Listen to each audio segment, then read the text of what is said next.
a nombre del Banco Central. Es un honor para nosotros tenerlos acá presencialmente después de casi 3 años de pandemia en la presentación de la encuesta financiera de hogares 2021. Nos acompaña la presidenta del banco, Rosana Costa, la gerente de la División de Política Financiera, Rosario Celedón, y la gerenta de la División Estadísticas, Gloria Peña. Va a partir la presidenta haciendo una presentación con los principales resultados de la encuesta, que en este minuto ya van a estar disponibles en nuestra página web. También vamos a enviar una nota de prensa. Y después de esta presentación vamos a recibir las preguntas que los colegas tengan para hacer acá presencialmente. Si es que hay alguna pregunta adicional de ustedes o alguna pregunta de los periodistas que nos están viendo a través del streaming, la pueden hacer llegar a Comunicaciones por escrito y nosotros se la respondemos a lo largo del día. Y también los quiero dejar invitados para una actividad de capacitación que vamos a hacer este viernes a las 8:30 de la mañana en conjunto con AIPEF.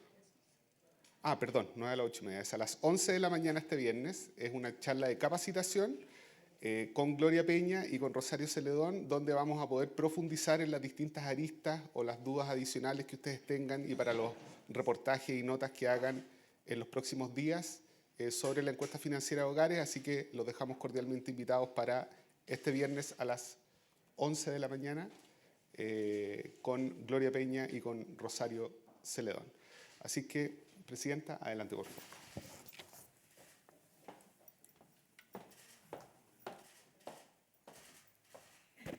Muchas gracias, Felipe. Muchas gracias a todos por estar acá acompañándonos con esta presentación de la encuesta financiera de hogares. Gracias al equipo que trabajó para levantar esta encuesta en un momento bien complejo. Y a dos potentes gerentas del banco, tenemos una mesa de puras mujeres con la encuesta financiera de hogares. Así que muchas gracias a las dos también que lideraron el equipo. Lo primero que quiero antes de partir con la encuesta es recordarles que esta encuesta refleja una foto en el tiempo de un momento bien particular. Esta encuesta debió haberse levantado el año 2020, sin embargo, con razón de la pandemia y lo que le pasó en otros países también que levantan encuestas parecidas, se generó una metodología ad hoc y terminó levantándose a fines del 2021, principios del 2022. Y por lo tanto refleja una situación bien particular de los hogares. Esta encuesta está enfocada a los hogares y está reflejando la situación que estaban viviendo los hogares en ese momento. Algunas cosas que es importante destacar sobre esta encuesta al levantarse en ese momento. La encuesta financiera de hogares considera, por ejemplo, que los ahorros previsionales obligatorios no forman parte de la encuesta como activos de los hogares, por lo tanto ese efecto no va a estar, y el retiro no forma parte del ingreso de los hogares, sí forma parte del ingreso de los hogares las transferencias fiscales que recibieron en ese momento, que son extraordinarias, que son por una vez, y eso hace que la encuesta, más que marcar una tendencia, nos va a dar mucha riqueza para entender qué es lo que estaba pasando con los hogares en ese periodo post-pandemia. Es una información, tiene un interés particular en ese sentido.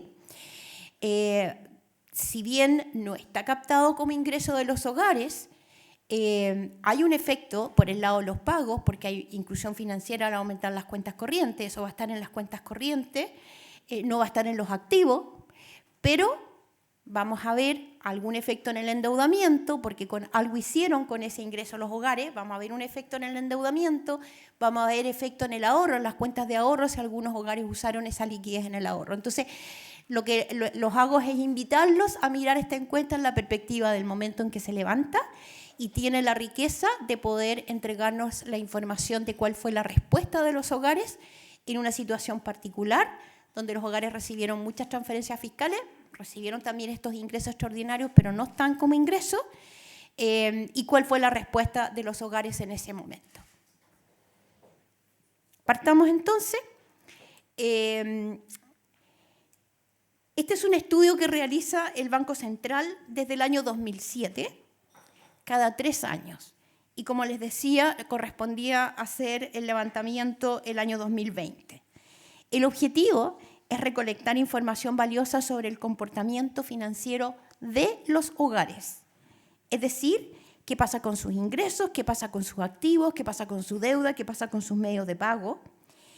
Y para hacer el análisis, además, buscamos poder caracterizar a los hogares en términos de, y ser representativo en términos de su distribución a lo largo del país, en términos de sus características, y en algunas partes vamos a estratificarlos y vamos a poner 3 estratos de ingresos.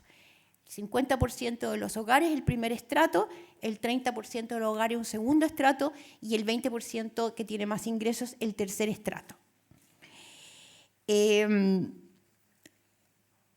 ¿Por qué el Banco Central levanta la encuesta financiera de hogares y por qué los hogares son relevantes en este contexto macroeconómico para el país? Esa es la primera pregunta que nos vamos a hacer. Y los hogares son un actor muy importante en el sistema financiero.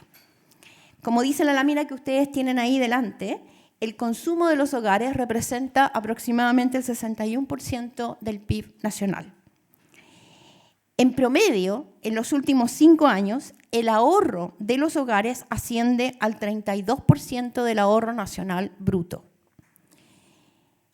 Alguna moderación en el margen, a veces depende, a veces algunos años un poco más, un poco menos, pero en promedio esa es la importancia relativa que tiene el ahorro de los hogares. La deuda de los hogares alcanza el 49% del PIB, lo que representa un 46% de la deuda total del sector no financiero. Entonces, la importancia que tienen los hogares desde el punto de vista macrofinanciero es significativa.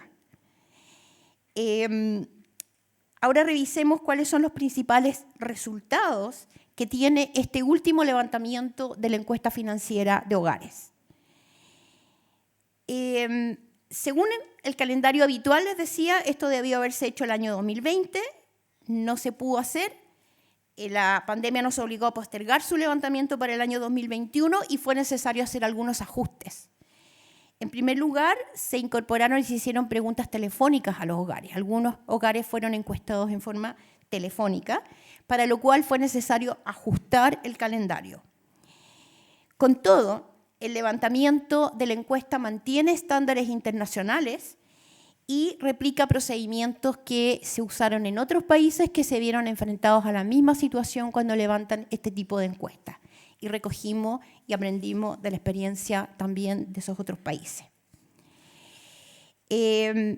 Veamos un poquito el trabajo de campo que se hizo. La encuesta se levantó, para ser bien preciso, entre septiembre del 2021 y marzo del año 2022. Por lo tanto, representa, como les decía, una oportunidad muy valiosa, única, para analizar el impacto que tuvo la pandemia en los hogares. Pero hay que tener presente que durante ese periodo los hogares tuvieron acceso a medidas de apoyo fiscal, tuvieron acceso a los retiros de fondos previsionales que se implementaron para hacer frente a la crisis sanitaria. Por el lado de las medidas fiscales, los subsidios, como el IFE universal, son medidos directamente por la encuesta a través de los ingresos de los hogares. No obstante, como les decía, la liquidación de ahorros previsionales no constituye una fuente de ingreso, por lo que no está explícitamente incorporado en la encuesta. A pesar de lo anterior, la liquidez generada por los retiros de fondos previsionales sí va a estar reflejada en algunos otros resultados que vamos a ir revisando a lo largo de esta presentación. ¿Qué tipo de información recoge la encuesta? La encuesta tiene preguntas que van dirigidas a todos los miembros del hogar, de tal manera de conocer cuál es la composición del hogar, cuál es el nivel de educación de los miembros del hogar, los ingresos y subsidios, la situación laboral. Hay un segundo conjunto de preguntas que apunta a, y que responde el mismo entrevistado, el que tiene mayor conocimiento financiero del hogar, que apunta a caracterizar ya cosas como tenencia de activos reales, tenencia de activos financieros, características o niveles de la deuda, deuda hipotecaria, deuda no hipotecaria, y por lo tanto nos empieza a entregar información y podemos caracterizar sociodemográficamente el hogar, sus miembros, y también obtener información detallada sobre activos, ingresos, deudas y medios de pago, que son los módulos que incorpora esta encuesta. La información que se levanta busca caracterizar distintas macrozonas del país también. Y en este sentido, la encuesta 2021 entrevistó 4.400 hogares. De ellos, más de 1.500 corresponden a la muestra panel y 2.855 a la muestra de refresco. Para lograr la representatividad de las macrozonas en las cuales se divide el país en la encuesta, hay 564 hogares en la zona norte, 1.383 en la zona centro, algo más de 1.500 en la región metropolitana y algo más de 900 en la zona sur del país. Por lo tanto, buscamos tener representatividad nacional y por macrozona. La información levantada con esta encuesta también permite aportar al diseño y a la evaluación de políticas públicas en los temas financieros, desarrollar diversos estudios relacionados con las finanzas de los hogares, por ejemplo, endeudamiento, ejercicios de atención, y además es un instrumento clave para el análisis de la estabilidad financiera que hace el Banco Central. Veamos ahora qué es lo que nos muestra esta encuesta relativa a los ingresos de los hogares. Como les anunciaba al principio, la encuesta divide a los hogares por estratos de ingresos. El primer estrato es representativo del 50% de los hogares con menores ingresos. El segundo es representativo del 30% de los hogares con ingresos siguientes y el 20% de mayores ingresos, lo que denominamos estrato 3. De acuerdo a los resultados de la encuesta, el ingreso mediano del hogar asciende aproximadamente a 1.140.000 pesos. Ese es el ingreso superior del estrato 1 y el ingreso inferior del estrato 2. La primera mitad de los hogares, como les decía, llega hasta 1.140 pesos. El segundo estrato llega hasta 2.200.000 pesos y de ahí hacia arriba son los ingresos del estrato número 3. En comparación con el levantamiento del año 2017, el ingreso mediano de los hogares se incrementó en un 13% en términos reales, pasando de 1.008.000 a 1.140.000 en promedio, todo en moneda de diciembre del 2021. Este incremento, sin embargo, se explica fundamentalmente por el aumento de los ingresos del estrato 1, donde el aumento real es un 28%. Y aquí hay un factor relevante, que son las transferencias fiscales que estaban recibiendo los hogares en ese momento. Por lo tanto, cuando vemos la composición de los ingresos de los hogares, que es lo que está en la lámina que ustedes tienen delante, se observa una mayor relevancia en el rol que juegan los subsidios como fuente de ingreso de estos hogares para todos los estratos, más importante ciertamente para el estrato 1. Y también es importante para el estrato 2, pero tiene un efecto más importante en la primera mitad de los hogares. Es importante darse cuenta que al subir ese componente, como estamos hablando de participación relativa, están cayendo en términos de participación los demás ingresos, las demás fuentes de ingresos tradicionales de los distintos estratos. Si nos preguntamos ahora qué es lo que está pasando con los activos de los hogares, veamos que el 91% de los hogares nos señala que tiene algún tipo de activo. El 81% de los hogares señala tener activos reales y el 37% de los hogares señala poseer activos financieros. El 62% de los hogares señala tener vivienda propia, siendo este el principal activo real que muestran los hogares. Y el segundo activo real más importante que señalan ellos son los vehículos. Un 54,8%, casi 55% de los hogares posee al menos un vehículo. Respecto de los activos financieros, el más relevante que muestran los hogares son las cuentas de ahorro. Un 25% dice tener cuentas de ahorro. Y no deja de ser relevante el porcentaje que señala tener inversiones en fondos mutuos y en ahorro previsional voluntario. Pasemos a la tenencia de activos reales. La tenencia de la vivienda principal, disminuye en los hogares de menores ingresos en 4 puntos porcentuales, pero aumenta en los ingresos en los hogares de mayores ingresos en 6 puntos porcentuales. Por otra parte, la posesión de otras propiedades disminuye levemente desde el 17 al 15%, y esto se observa en todos los estratos.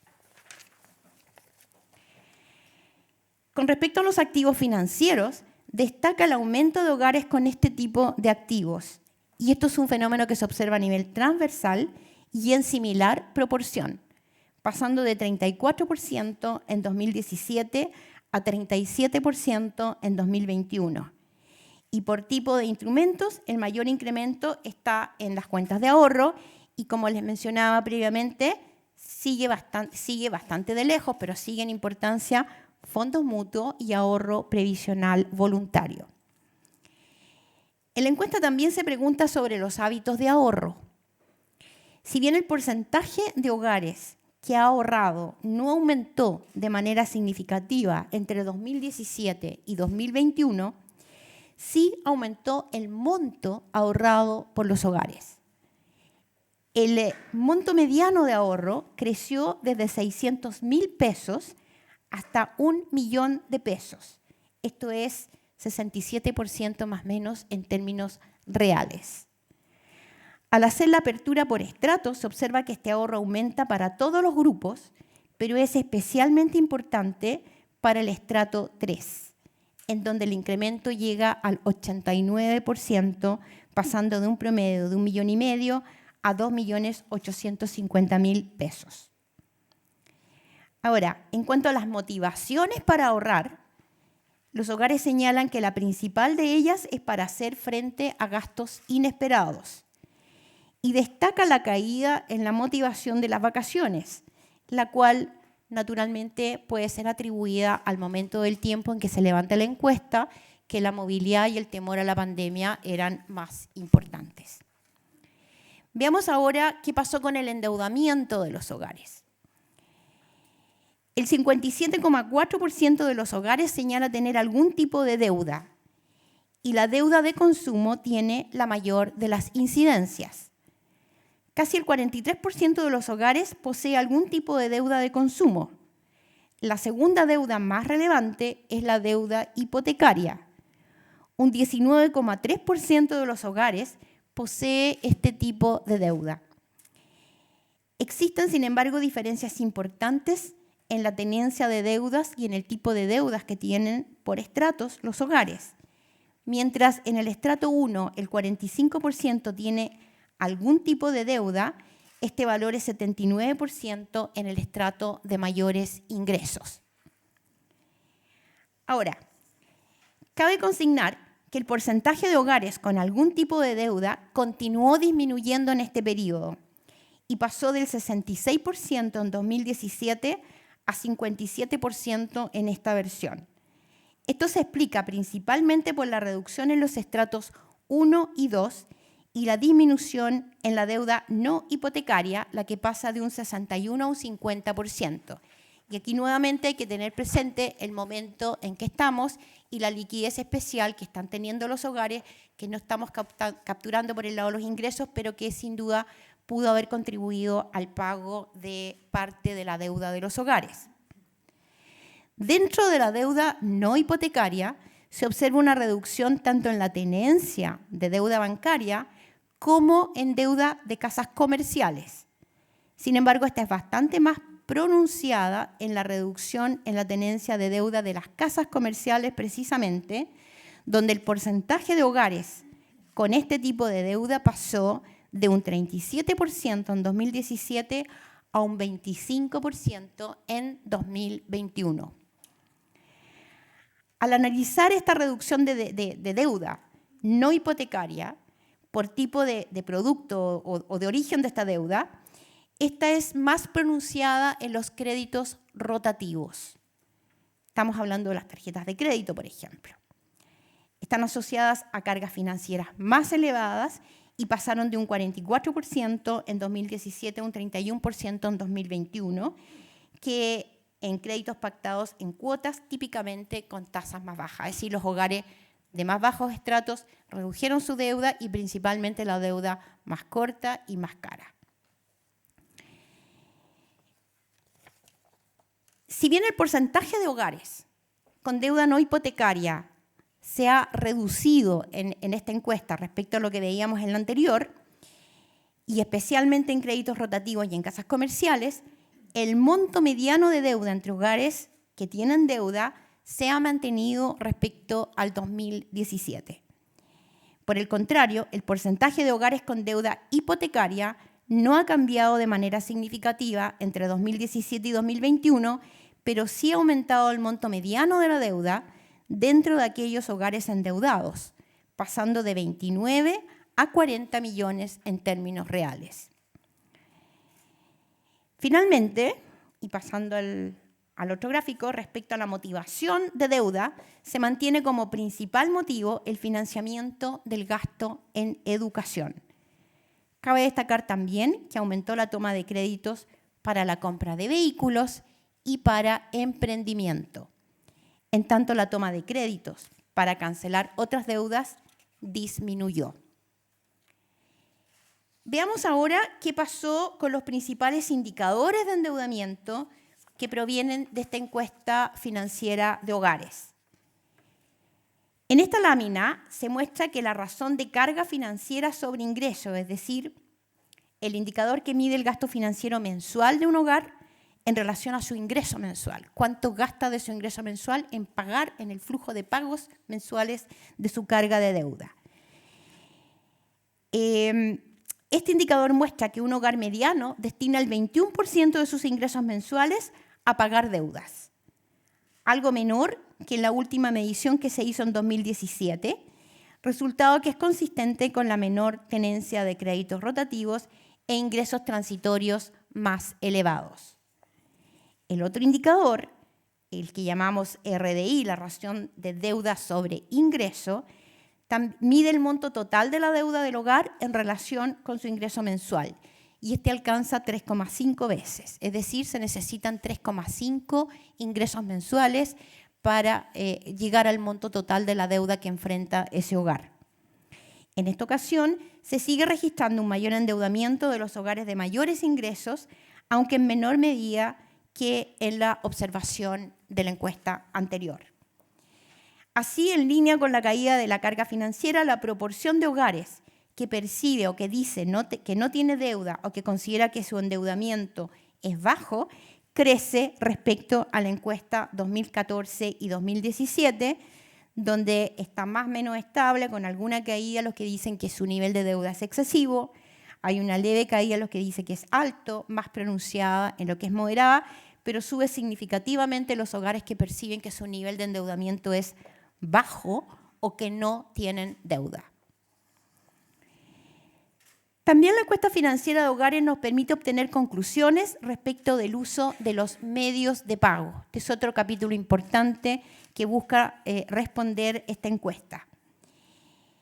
Y lo que vemos es que la pandemia parece haber acelerado el proceso de digitalización de los hogares. Con respecto a la tendencia de cuentas corrientes y de cuentas vistas, se observa una mayor proporción de hogares que poseen estos productos.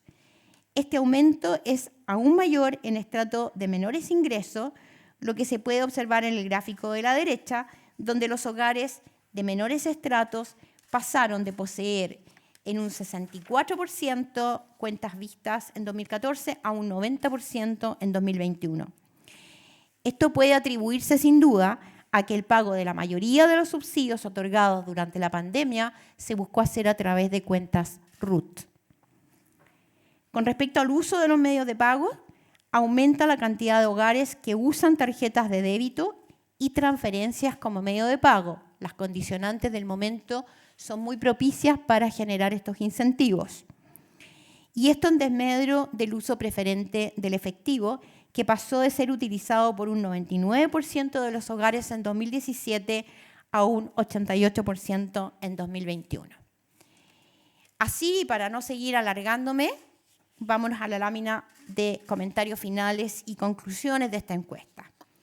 La encuesta de 2021 permite recoger entonces la situación de los hogares en un contexto de pandemia, COVID-19. El ingreso de los hogares de menores recursos se vio beneficiado por los subsidios transitorios que entregó el gobierno. En comparación con la encuesta previa, los ingresos medianos crecen un 13% en términos reales, lo que no considera los retiros de ahorros previsionales. Segundo, se observa una mayor inclusión financiera, lo que se refleja en el aumento en la proporción de hogares con algún tipo de activo financiero o bien de medios de pago. Tercero, la principal motivación de los hogares para ahorrar es hacer frente a gastos inesperados, mientras que se observa una continua alza en el uso de tarjetas de débito en desmedro del efectivo. Finalmente, el porcentaje de hogares con alguna deuda se reduce en la foto de 2021, fines de 2021, principio de 2022, respecto a 2017, lo que podría asociarse en buena medida a la liquidez transitoria de los hogares. Disminuyeron principalmente las deudas no hipotecarias y aquellas con tasas de interés más altas, es decir, casas comerciales y créditos rotativos.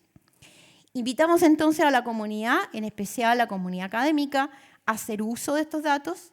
Desde hoy cualquier persona puede consultar los microdatos de esta encuesta y otra documentación de interés en el sitio del Banco Central de Chile. Esta valiosa información nos permite hacer análisis de la situación financiera de los hogares en Chile, sus ingresos, sus activos, sus deudas, sus medios de pago, entre otros. Los invitamos a visitar las cápsulas que se disponen en las redes sociales del banco y a revisar nuestro sitio web que está preparado especialmente para el lanzamiento del día de hoy. El código QR que ustedes tienen en pantalla nos redirige directamente a ese sitio y allí, a partir de hoy, van a poder consultar las bases de datos innominadas de los hogares encuestados junto con otros documentos de interés. Aprovecho además de invitarlos y repetir la invitación que hizo Felipe al principio. Tenemos un workshop con motivo del lanzamiento de esta encuesta que se realizará los días 2 y 3 de noviembre. Muchas gracias, quedamos atentos a las preguntas que quieran hacernos. Celebrar, sí, no sé si lo dije al principio, esta es la primera vez que tenemos una conferencia de prensa en directo después de la pandemia, así es que estamos contentos de que pueda ser así, que podamos tener un contacto más directo entre nosotros. Muchas gracias, Presidenta. Entonces ahora vamos a pasar a las preguntas de los periodistas, si es que tienen. Tenemos los micrófonos, ahí les pedimos que se identifiquen por medio y les vamos pasando el micrófono para las preguntas.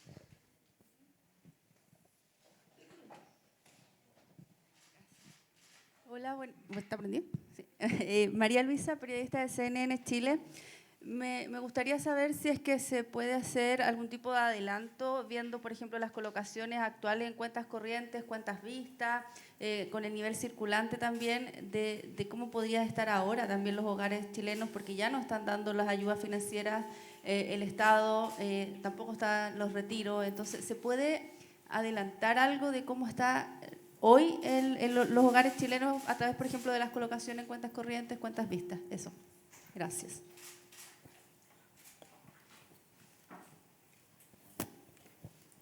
¿Vas a recoger más preguntas o vamos de a una? Vamos de una.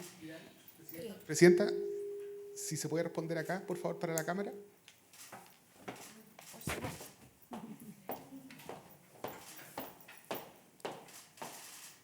María Luisa, yo quisiera concentrar esta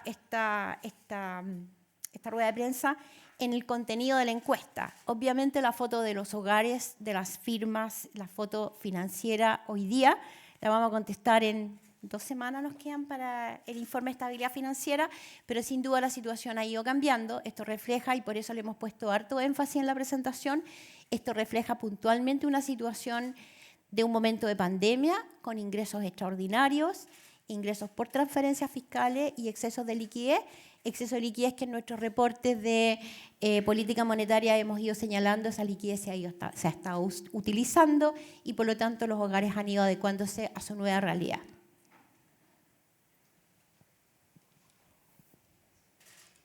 ¿Alguna otra pregunta? Acá hay una pregunta.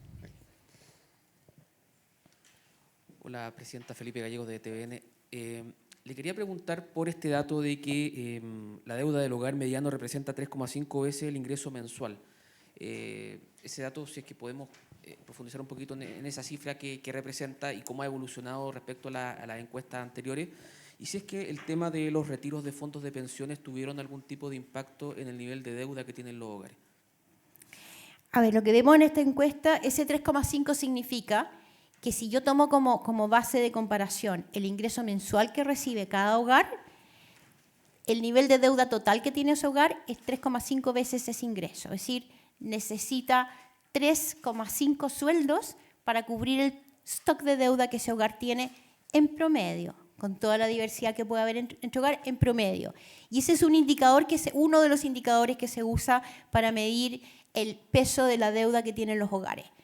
Eso hoy día puede ser distinto, en ese momento eso significa ese indicador. Hay un segundo indicador, que aquí también lo presentamos, que dijimos que era el 21%, que en vez de medir la deuda total en comparación al ingreso, mide el servicio de la deuda, es decir, cuánto tiene que pagar cada mes por los intereses y amortizaciones que le corresponden por ese 3,5 anterior. Y ese alcanza en promedio a un 21%. Más o menos son indicadores que normalmente, según el tipo de deuda, se usan que parecen razonables como nivel de deuda de los hogares.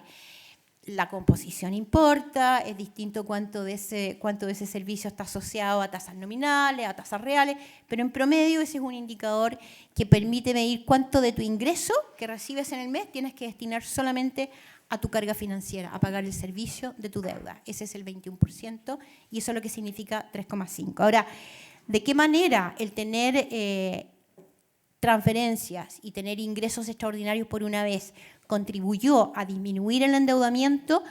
Esta encuesta, lo que nos indica esta foto, es que de alguna manera, ya sea por COVID o por los excesos de liquidez de los hogares, ellos pagaron parte de su deuda y ahorraron parte de su deuda. Una parte en cuentas corrientes, una parte también como ahorro, que es lo que aquí se mide como ahorro, en cuentas de ahorro. Es un patrón, cuánto adjudicar a cada uno es difícil, pero sin duda se observa claramente en la encuesta que los hogares pagaron deuda y, más aún interesante, pagaron la deuda más cara, pagaron casas comerciales, pagaron rotativos.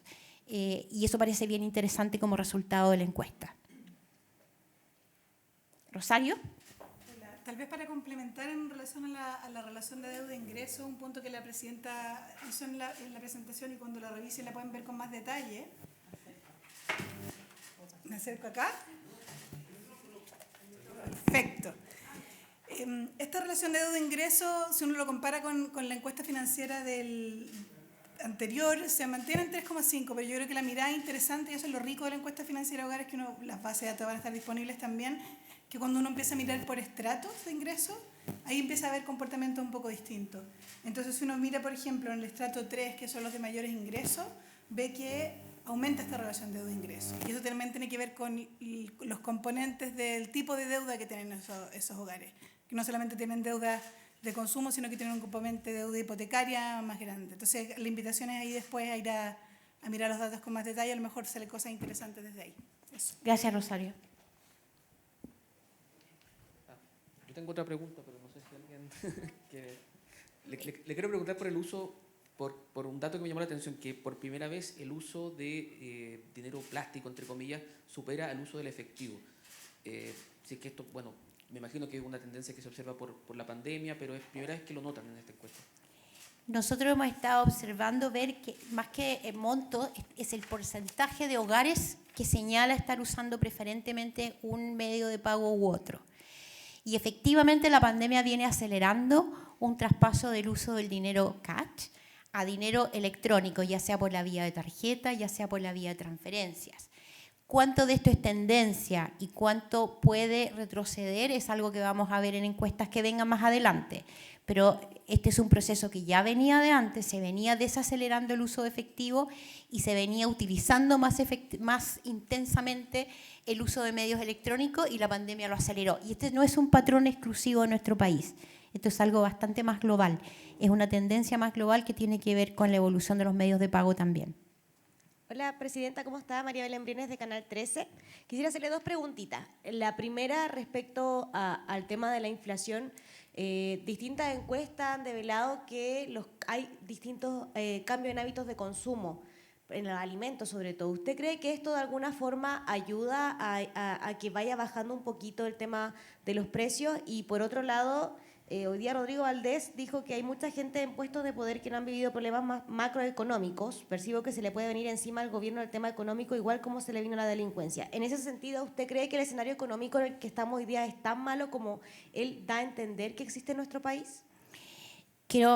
Voy a decirte lo mismo que le dije recién a María Luisa. Me parece que hay muchas preguntas del ámbito macroeconómico que es bien importante abordar y la inflación es más importante para el Banco Central. Pero quiero concentrar en la mañana de hoy en los resultados de la encuesta financiera de hogares, que es lo que nos interesa que hoy día la gente visite, mire con atención porque nos está mostrando cosas bien interesantes. Hola, Presidenta, buenos días. Joaquín Aguilera por acá de Radio Bio Bio. Quería preguntarle si podía profundizar un poco más también respecto al comportamiento de la deuda hipotecaria. Ustedes mencionaron acá que en términos de montos aumentó importantemente, de 29 a 40 millones de pesos el monto mediano, pero quería preguntarle que profundizara un poco respecto a eso en términos de, por ejemplo, en qué estrato aumenta más y si esto tiene una relación con mayores colocaciones o simplemente son los montos los que han estado aumentando. Si vemos efectivamente ha aumentado en términos de montos y lo que observamos en ese momento que probablemente fue una forma de hacer uso de un conjunto de liquidez que tuvieron los hogares y encontraron que esa era una de las alternativas para algunos de los hogares. Se concentra menos en el estrato 1 que en los otros estratos y no sé si Rosario puedes complementar con algo más. Yo creo que hay una cosa que tiene que ver con el comportamiento de pago y cómo se ven reducciones de deuda y en realidad el foco está más bien puesto en la deuda no hipotecaria, ¿cierto? Que es bastante interesante porque lo que muestra es que hay una cierta intuición de las familias de ir cuando tienen una liquidez adicional, ir a pagar esa deuda que es más cara, esa deuda que los presiona más. Y eso se muestra claramente en los datos. No pasa lo mismo con la deuda hipotecaria. Y a la pregunta de dónde se ve ese como aumento de deuda hipotecaria, de nuevo, si uno va a mirar los datos, es precisamente en el estrato 3, que son los hogares con mayores ingresos.